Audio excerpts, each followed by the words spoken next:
Buenos días a todos. Bueno, como decía el doctor, soy residente del programa de cirugía general de la Universidad de Antioquia y el tema que voy a compartir con ustedes el día de hoy es traqueostomía en pacientes diagnosticados con COVID-19. La COVID-19 al día de ayer en Colombia había infectado en un total de 3.015.301 colombianos, de los cuales había causado la muerte a 78.343. A nivel mundial, la cifra de contagiados asciende a 150 millones aproximadamente y las defunciones a 3.300.000, siendo una de las principales regiones afectadas Latinoamérica, principalmente Brasil. Aproximadamente el 5% de los pacientes que van a ser diagnosticados con COVID-19 va a requerir ingreso a una unidad de cuidado intensivo.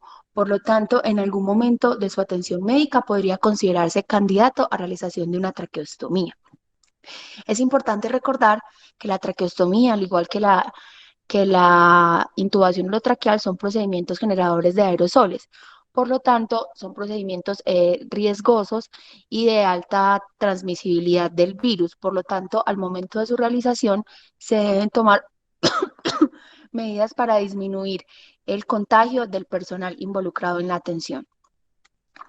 La traqueostomía en general, y esto es información que se extrapola de otros escenarios clínicos, no tanto del COVID-19, porque la información que se tiene al respecto es muy limitada, disminuye el tiempo promedio que un paciente requiere de ventilación mecánica y facilita la liberación del ventilador.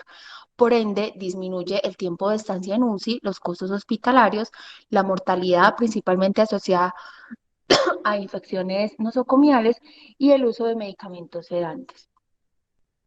Eh, Lastimosamente, como se trata de una patología nueva para el mundo, pues la información que se tiene, aunque cuando uno busca traqueostomía en el escenario de COVID-19 sale mucha información al respecto, son de poco peso epidemiológico. La mayoría son protocolos institucionales o recomendaciones de grupos de expertos y los pocos estudios que hay en los cuales se incluyen cortes de pacientes son muestras muy pequeñas, de aproximadamente 8, 15, 17 pacientes.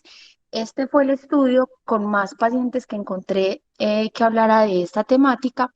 Es un estudio que fue publicado en septiembre del año pasado en la revista Anales de Cirugía y hablaba como tal de los resultados después de la realización de traqueostomía en pacientes diagnosticados con COVID-19. El objetivo de este estudio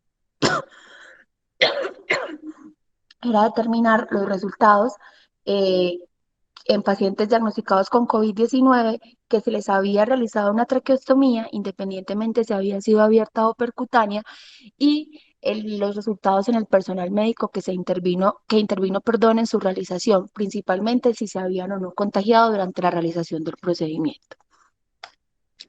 Se trataba de un estudio de cohorte prospectivo no aleatorizado multicéntrico, en el cual se incluyeron pacientes de 5 instituciones hospitalarias del sistema de salud de Pensilvania que fueron diagnosticados con COVID-19, a quienes se les realizó traqueostomía, y los datos del personal de salud que intervino durante su realización, principalmente haciendo énfasis en el tipo de elementos de protección personal que se emplearon.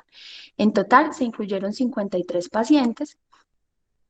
De estos 53 pacientes, 33 eran del sexo masculino, representando un 62% de la población analizada.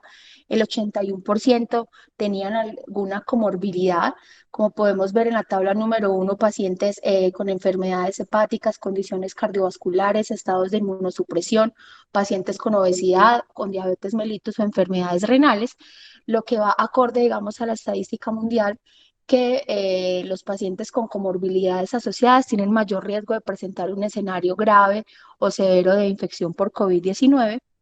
De estos pacientes, el 43% eran afrodescendientes y 25% eran blancos. Ellos hacen la salvedad de que la población principal de Pensilvania son afrodescendientes y por eso, digamos, la proporción racial se había visto afectada, más no porque la condición de raza negra fuera un factor de riesgo para presentar escenarios severos de esta enfermedad. La indicación más común para la realización de traqueostomía de estos pacientes fue la presentación de un síndrome de distrés respiratorio en el 60% de estos pacientes, seguido por el periodo prolongado de intubación o la falta de liberación de la ventilación mecánica, la realización de terapia ECMO, el edema de la vía aérea o el uso de medicamentos sedantes por tiempo prolongado que había retrasado la liberación por difícil despertar de los pacientes. El tiempo promedio el tiempo promedio de intubación de los pacientes previo a la realización de la traqueostomía fue de 19,7 días y ellos hacen la salvedad de que de los 53 pacientes, 7 pacientes previo a la realización de traqueostomía requirieron una reintubación por una extubación fallida. Esta reintubación se dio aproximadamente 5,4 días previos al procedimiento, pero ellos no hacen la aclaración y la salvedad de cuál fue la causa de la falla de la extubación en estos pacientes. De los 53 pacientes que se les realizó la traqueostomía, 29% fueron percutáneas y 24, perdón, 29, perdón, procedimientos fueron percutáneos y 24 fueron abiertos. La selección del tipo de técnica a escoger dependió del equipo médico que se encontrara en el momento de la solicitud de traqueostomía en el servicio de UCI que se encontrara con disponibilidad, más por experticia del equipo médico que porque tuviera alguna indicación específica al paciente para realizar una u otra técnica de abordaje. De los 53 pacientes, 30 pacientes, o sea, el 56% de estos fueron liberados de la ventilación mecánica después de la traqueostomía entre las 24 y 48 horas, pero el tiempo promedio del estudio total fue hasta de 11,8 días de periodo de liberación posterior a la traqueostomía. Al final de la hospitalización de los 53 pacientes, 7 pacientes fueron decanulados. Al momento de la publicación de este estudio, 16 habían sido dados de alta y 6 pacientes murieron después de la realización de traqueostomía.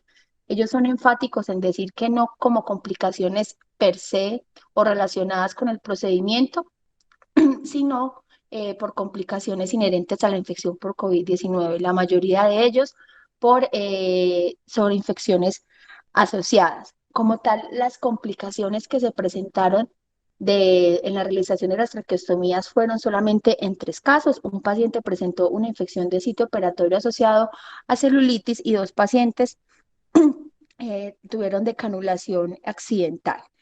No hubo como tal contagios en el personal de salud que intervino. Alrededor de 11 médicos diferentes fueron los que realizaron los procedimientos en el grupo total de 53 pacientes analizados y ellos contaban con alrededor de personal de apoyo para el procedimiento entre 3 y 4 asistentes adicionales. Ninguno de ellos tuvo infección asociada al procedimiento o contagio durante el tiempo del estudio por COVID-19. Como tal, los expertos de este estudio concluyen que la traqueostomía se debe considerar en los pacientes en quienes se pronostique un periodo de intubación prolongado, pero siempre para su realización se deben maximizar las precauciones para disminuir el contagio del personal médico. No existe como tal un tiempo establecido para su realización ni una técnica quirúrgica superior a la otra y son enfáticos en decir que por lo nuevo de la enfermedad se requieren más estudios y vigilancia a largo plazo para dar recomendaciones más fuertes.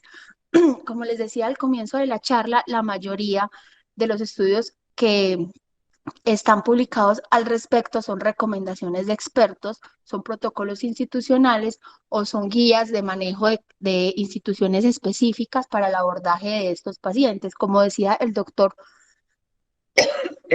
en su introducción, el principal temor es la alta transmisibilidad del virus y el riesgo de contagio del personal que se encuentra involucrado en la realización del mismo. Por lo tanto, una de las principales guías y consensos que existe en este momento para la realización de traqueostomía durante la pandemia por COVID-19 es esta que les estoy mostrando, que fue publicada en la revista de Cuidado Crítico en octubre del año pasado y fue desarrollada por el Colegio Americano de Cirujanos de Tórax incluyendo personal de los servicios de neumología y personal de los servicios de cuidado crítico, intensivistas per se. En total, se incluyó 3 sociedades científicas diferentes que representaban en total 13 instituciones de Norteamérica y ellos como tal hacen una compilación de 8 recomendaciones, perdón, 6 recomendaciones generales con las cuales ellos aconsejan o sugieren la realización de traqueostomía. Ellos consideran que la traqueostomía se debe considerar y se debe ofrecer a los pacientes diagnosticados con COVID-19 cuando se prevé que el periodo de ventilación mecánica va a ser prolongado. Ellos son enfáticos en decir que hasta el momento la bibliografía o la literatura disponible solamente nos informa de pacientes pues no de pacientes con escenarios de SRA, son los que muy posiblemente van a requerir realización de traqueostomía, pero también son los pacientes que más mortalidad van a presentar y que no se debe considerar que la traqueostomía es un factor de riesgo o que aumente per se la mortalidad. Por el contrario, es un factor que puede facilitar la liberación de la ventilación mecánica. Como tal, ellos dicen que no existe un momento específico para la realización de la traqueostomía, pero son enfáticos en decir que antes del día 14 existe un altísimo riesgo de transmisibilidad del virus por tratarse de un procedimiento con formación de aerosoles, que lo importante es considerar todas las medidas de precaución necesarias para que se disminuya su transmisibilidad, utilizando los equipos de protección recomendados y que durante la realización del procedimiento el paciente idealmente tenga un bloqueante muscular, se encuentre con apnea y que el procedimiento sea realizado por un equipo experto para que se realice en el menor tiempo posible. No existe como tal una diferencia en cuanto a la técnica a usar. Ambas se consideran que generan aerosoles en igual proporción, pero sí hacen la salvedad que muy posiblemente la técnica abierta, por tratarse de un estoma mucho más amplio, puede facilitar más fácil la formación de aerosoles posterior al procedimiento, pero no hacen, digamos, una recomendación fuerte inclinada hacia alguna de las dos técnicas. Dejan a consideración del equipo médico tratante el tipo de técnica a utilizar, teniendo en cuenta que se use la que, la que más familiarizada, en la que más familiarizado se encuentra el personal y la que se pueda realizar de una forma mucho más rápida y con menor riesgo. Que se deben utilizar elementos de protección personal para su realización e idealmente se deben realizar en salas de presión negativa. En el estudio que les comenté al principio, de los 53 pacientes, solamente hubo un paciente que se realizó en quirófano. Los otros pacientes se realizaron en unidad de cuidado intensivo y se garantizó que la unidad contara con presión negativa. Ellos hacen esta recomendación principalmente para evitar la aerolización, para favorecer el movimiento o la circulación del aire y para evitar la transmisibilidad del virus durante los traslados. No recomiendan el uso rutinario de PCRs previo al procedimiento. En varios estudios de los que revisé, principalmente en los meses iniciales a la pandemia, lo que hacían era realizar pruebas de PCR de 48 a 72 horas al paciente antes del procedimiento, como para disminuir como tal el riesgo de transmisibilidad al personal de salud, pero ellos como tal no lo recomiendan, ya que los pacientes incluso pueden presentar esta prueba positiva hasta muchos días después. Lo que sí hacen la salvedad, vuelvo y les repito, es que no se haga antes del día 14. Idealmente se haga entre el día 14 y día 21 de inicio de los síntomas. Y si por alguna razón es necesario realizar una PCR para confirmar la infección, no se realicen hisopados nasofaringios. Se prefieren pruebas, digamos, más profundas como un aspirado traqueal o un lavado broncoalveolar. Que el equipo para realización de traqueostomía debe estar formado por el menor número posible de colaboradores y que estos deben tener el más alto nivel de experiencia precisamente como para que todo sea de una forma muy organizada, muy mecánica, consumiendo el menor tiempo posible y disminuyendo al máximo el riesgo de contagio de esta enfermedad. Como tal, en cuanto a conclusiones generales, pues el conocimiento en relación a esta enfermedad es algo que se está desarrollando día a día, por ende las pautas de manejo cambian constantemente. No existe en el momento en la literatura un tiempo establecido para la realización de la traqueostomía. Se recomienda que se haga entre el día 14 y el día 21 de inicio de los síntomas, puesto que se considera que es menor el riesgo de transmisibilidad, más no es un riesgo nulo, y se debe considerar en todos los pacientes en quienes se prevea una intubación o ventilación mecánica prolongada. Ellos hacen la salvedad en el tiempo, pero dejan a criterio médico incluso realizar traqueostomías más tempranas, hasta 48 o 72 horas de pronto de inicio de los síntomas, obviamente sopesando riesgo-beneficio y tomando todas las precauciones necesarias para disminuir la transmisibilidad y no existe como tal en el momento una técnica quirúrgica superior a la otra. Es equivalente la técnica percutánea que la técnica abierta, considerando que si la técnica abierta se va a realizar, se opte por realizarla en unidad de cuidados intensivos, en una sala con presión negativa, o que el quirófano se encuentre relativamente muy cerca para disminuir los tiempos de traslado. Como les decía, la traqueostomía se debe considerar en los pacientes que tienen una ventilación prolongada y estos son datos que se han extrapolado como tal de otras patologías. Como tal, no existe mucha información de peso en cuanto a COVID-19, pero se ha visto que sí facilita la liberación de la ventilación mecánica y disminuye la estancia hospitalaria en UCI sin aumentar como tal factores, pues sin aumentar riesgos, perdón, y sin aumentar comorbilidad a los pacientes. Muchas gracias. No sé si tengan en este momento alguna pregunta. Muchas gracias Natalia por tu excelente presentación. Si alguien tiene una pregunta, por favor levanta la manito. De todas maneras, creo que queda muy condensado, pues como las percepciones que igual teníamos con respecto pues al momento oportuno de realizar la traqueostomía en estos pacientes. ¿Cierto? Obviamente uno tiene como prioridad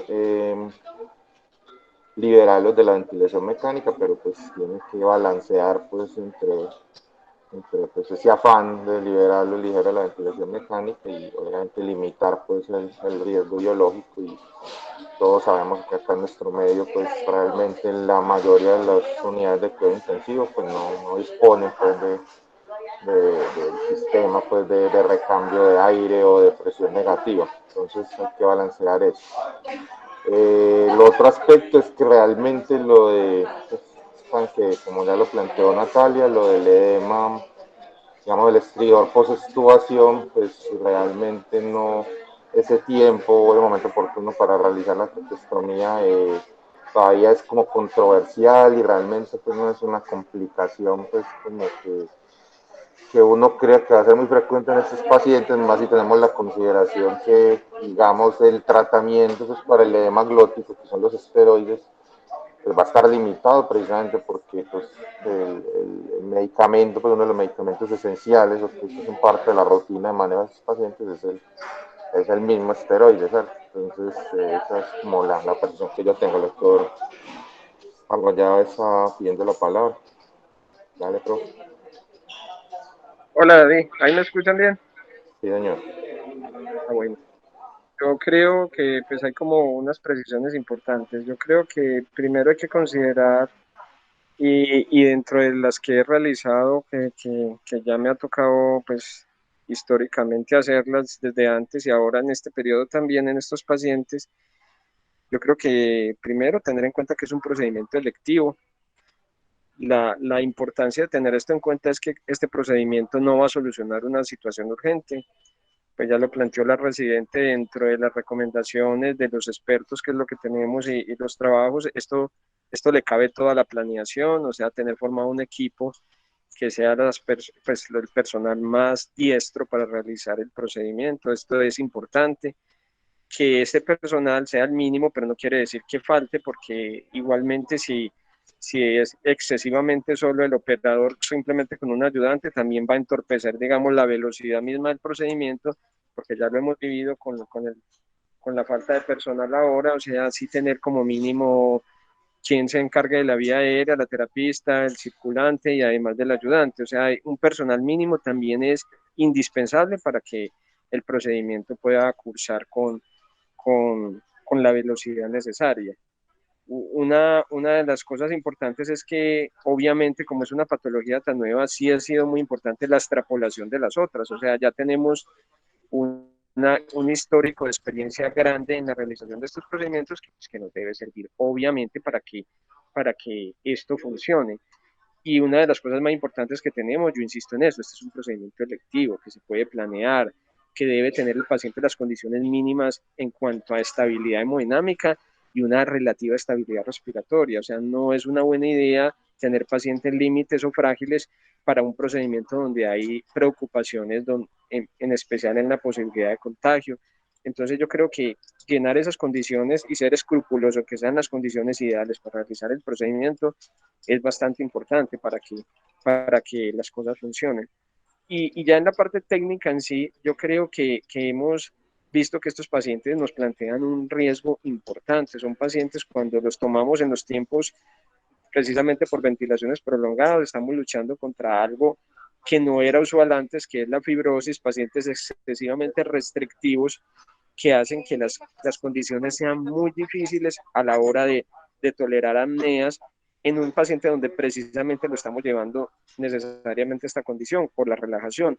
Entonces, en eso insisto, que el paciente debe ser elegido en su mejor momento para realizar el procedimiento, porque si no se van a tener dificultades serias y precipituda a la hora de realizar el procedimiento. Entonces yo creo, David, que esas lecciones aprendidas, así sea una patología nueva aún dentro de esta situación, deben ser aplicadas a la realización del procedimiento, que yo creo que plantea un par de retos adicionales a lo que estábamos habituados a realizar en los pacientes, digamos, convencionales en que elegíamos la traqueostomía percutante.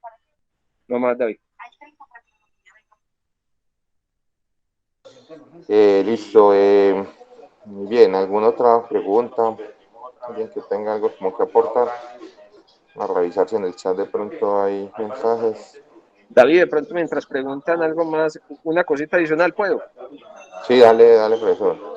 Hay Sí, dos dale. elementos importantes que también hemos visto que podemos usar, que son las ayudas, digamos, especiales. Si hay, digamos, dificultades en la parte técnica, pero digamos todavía el procedimiento está indicado y creemos que lo podemos realizar, pues echar manos de dos ayudas. Una, la ecografía para marcar el punto de punción que pues ya se había notado como una alternativa. Creo que puede ser valioso y todavía más valioso en un procedimiento donde es importante la exactitud y la velocidad en la realización. Creo que no se debería despreciar esta alternativa de ayuda. Y lo otro, la ayuda para hacer una aproximación con fibrobroncoscopia. El problema del fibrobroncoscopio es que ya tendríamos un actor adicional en la vía aérea, o sea, con el fibrobroncoscopio, obviamente en la vía aérea, pendiente de que la función sea adecuada y que la guía transcurra como debe ser. Digamos que esta segunda alternativa ya la usamos y vemos que tiene esa logística pues de dificultad, que digamos tiene de nuevo un actor adicional que debe tener todas las medidas de protección y que va a estar expuesto en medida importante a la posible aerolización. Entonces yo sí creo que eso hace que aún estas medidas elijamos el paciente de nuevo de manera electiva y en los tiempos en donde ya la infectividad ha bajado de manera considerable porque se puede esperar unos cuantos días a que se llegue en esta condición sin tener exposiciones innecesarias del personal. Ahora sí, David, listo. Doctor, para agregar algo ahí a lo que estaba diciendo el profesor, en cuanto a las guías y las recomendaciones de expertos, ellos efectivamente dicen pues que se debe disminuir al máximo cualquier instrumento o cualquier procedimiento que aumente la aerolización. Entonces, como tal, como decía el doctor, pues la fibrobroncoscopia estaría indicada en pacientes que pues pensamos que va a ser el procedimiento técnicamente difícil, pero debemos tener la salvedad de que esto nos aumenta el riesgo de transmisibilidad.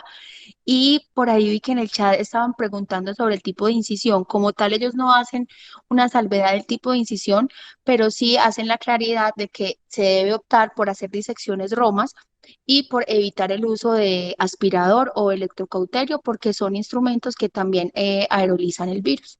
Natalia, hay algo importante lo que dices y lo enfatizaste mucho en la revisión que hiciste es los expertos deben de ser los que hagan el procedimiento en donde estén más familiarizados. O sea, donde haya, digamos, confianza en la técnica, es la mejor técnica. Si usted, como en mi caso, mi grupo, lo que yo hago es Dale. una disección Roma, o sea, el equipo hace la disección en piel para la primera entrada. Eso puede ser diferente en algunas personas que hacen una pequeña disección con una pinza de Kelly en piel, tejido celular subcutáneo y la parte más superficial muscular. Y eso no implica para nada utilización de cauterio o que eso cambie, digamos, la, la, la técnica como tal y los riesgos. Entonces, lo que quiero decir con esto es enfatizar lo que mencionabas, la familiaridad con la técnica, pero eso no implica para nada la utilización ni de aspirador ni de cauterio, porque realmente esa es la forma en que ellos llegan con más velocidad. Entonces, limitar esa posibilidad también creo que sería un error, porque esa es, digamos, su técnica de elección y la forma en que lo han hecho de manera muy expedita y muy veloz. Bueno, por aquí Felipe nos hace una pregunta, de pronto, pues profesor, usted es el experto, de pronto también para que nos ayudes ahí como a responderla. Eh, ¿Recomiendan algún tipo de cánula sobre otra? ¿Y en cuáles casos se recomendaría guiado con fibrobroncoscopia o no sería pues necesario siempre? Y la otra pregunta también relacionada es que si se prefiere incisión vertical o horizontal. De pronto nos puede decir Natalia o el profe Arroyo ahí, es el experto. La, Pero, la pregunta de la cálcula está interesante porque nos ha ocurrido que por los, digamos, por la escasez de insumos, nos han presentado casi que todas las marcas disponibles del mercado. Y la verdad que no hemos visto diferencia entre las cánulas fenestradas o las cánulas convencionales para la, digamos, la capacidad y la posibilidad de realizar el procedimiento. Pero al final de cuentas, las más funcionales, las fenestradas, dan una garantía, digamos, mayor como de rehabilitación del paciente. Entonces yo diría, si usted tiene la posibilidad de escoger y la verdad no plantea dificultad diferente en la cánula, pues sería una buena idea utilizar una cánula fenestrada en cuanto a la rehabilitación temprana del paciente para la fonación. Y para lo demás, probablemente no hay diferencias entre cánulas, salvo en situaciones especiales para tallas muy importantes, que también hemos tenido pacientes de esas características, donde las tallas normales en cuanto a longitud pueden no cubrir pacientes, en especial los pacientes obesos mórbidos, en donde posiblemente tallas XL son necesarias y no son frecuentes tenerlas en el mercado, y también hemos visto ese limitante. Entonces, si usted plantea esa posibilidad, yo creo que eso se debe, digamos, planear con anticipación, porque lo que hemos vivido es que la consecución del insumo es difícil. Entonces, usted debería prever eso con anticipación. Y si es esa la situación, esperar a que todo esté listo, porque si no, poner una cánula parcial o un tubo anillado, que es la otra alternativa, realmente plantea vulnerabilidad y riesgos para el paciente en la UCI. Eso con respecto a las cánulas. Y con respecto a las ayudas, realmente lo del fibro era la forma en que la hacíamos inicialmente, sin duda alguna. O sea, la traqueostomía percutánea nació de la mano de la ayuda del fibrobroncoscopio flexible. Realmente lo que vimos con el paso del tiempo es que con las ganancias de las destrezas fuimos obviando la necesidad de realizar la utilización pues, del fibro de manera rutinaria, y la reservamos nada más para cuando hay, digamos, limitantes de anatomía muy importantes, cuando hay, digamos, casi que contraindicaciones por obesidad o por anatomía. La aproximación con el fibro se convertía como en una herramienta adicional. El problema, lo que hemos visto ahora, es que un actor adicional puede plantear una dificultad si no se tiene el mismo entrenamiento. Entonces, mi recomendación es que realmente la persona que esté detrás del fibrobroncoscopia tenga la misma experiencia de los operadores. Esto pareciera como una cosa como obvia, pero es que uno usualmente puede, como estamos en instituciones docentes asistenciales, entonces deja que el personal que está en entrenamiento para que reconozca la anatomía y todo lo demás esté en esa posición, pero realmente es muy sensible la posición del que está ayudando con el fibro para guiar el procedimiento. Entonces, digamos, si se va a utilizar esta alternativa por una limitante anatómica, la persona que esté detrás del fibro debe ser extremadamente experta. Y de no tener esa posibilidad, yo sugeriría más la marcación con el eco. Creo que sería más útil una marcación previa con una visión ecográfica, que es bastante fácil, y un entrenamiento muy simple. Creo que sería más útil incluso que la visualización con fibro. Es una opinión personal. Doctor, para agregar ahí algo, entre los estudios que revisé, en ninguno hacían, digamos, aclaración de diferencias entre los tipos de cánula, excepto por lo que usted ya mencionó, que las fenestradas favorecían el proceso de rehabilitación de la voz. En cuanto al uso de fibrobroncoscopio, pues ellos eran enfáticos en decir que este dispositivo aumentaba el riesgo de transmisibilidad, o sea que se debía restringir y que se debían optar por otro tipo de herramientas o ayudas como la ecografía. Y en cuanto a la pregunta del tipo de incisión, pues como ya decía el doctor, lo importante es que se realice con la que más habituado se encuentre el equipo médico, la que pueda realizar de una forma más rápida y eficiente para disminuir los riesgos.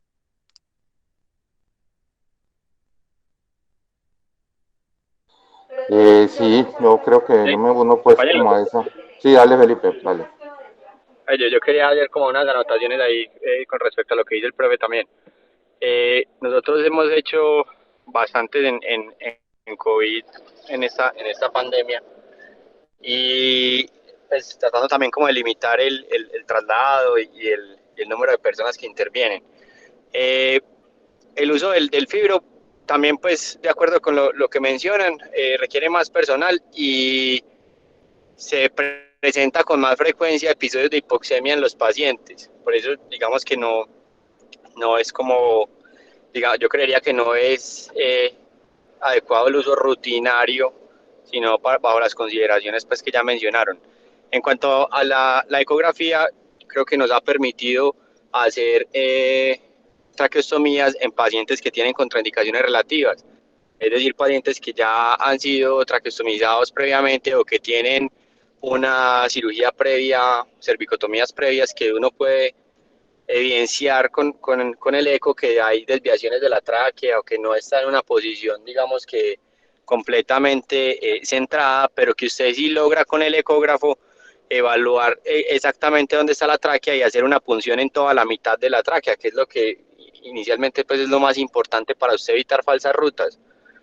Y también logramos evaluar la grasa pretraqueal y los tejidos blandos con el Doppler para ver si no hay una circulación, digamos que anómala, que nos pueda estar asociada con sangrado. Esas las consideraciones que yo tenía nomás. Listo Felipe, muchas gracias. No, pues yo pues de esta manera pues como me uno pues como los que plantean pues todo, yo creo que tiene que ser uno pues muy pragmático, hacer las cosas de la manera pues que se tenga pues como más experticia y sin mucha parafernalia y hacerlo de una manera práctica como se tenga pues como se tenga más entrenamiento, obviamente pues como lo reitera el profesor Arroyave, manos de personal experto y digamos con buen apoyo de personal pues paramédico pues que permita pues hacer pues como el procedimiento pues de una manera ágil y limite pues como la exposición. El otro pues yo creo que queda claro es que no hay tanto afán porque pues realmente pues que prima pues como ese riesgo pues como exposición y obviamente puede ser muy meticulosos y muy estrictos pues como con esos tiempos pues como de aislamiento y de todas maneras Yo creo que lo más importante es que es una circunstancia que no que igual nos expone, pues, porque de esta manera el riesgo de resolución es muy alto y de esta manera que tenemos que limitarlo, pues, a la medida de las posibilidades por más vacunados que estén. Listo, Natalia, muchas gracias a todos por la asistencia. Muy buena presentación, Natalia, felicitaciones. Muchas gracias.